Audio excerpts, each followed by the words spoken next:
ya te doy 10 pesos. Yo dije, Casa Rosa, esa es, no me equivoqué.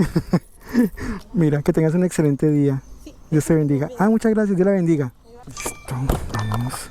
Bueno, pedido completado. Excelente. También la persona muy educada, muy amable.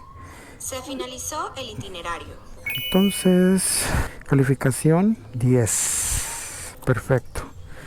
Bueno, vamos a esperar que caiga otro pedido porque en este momento no tenemos pedido. Teníamos un pedido que habíamos aceptado, pero ya no aparece.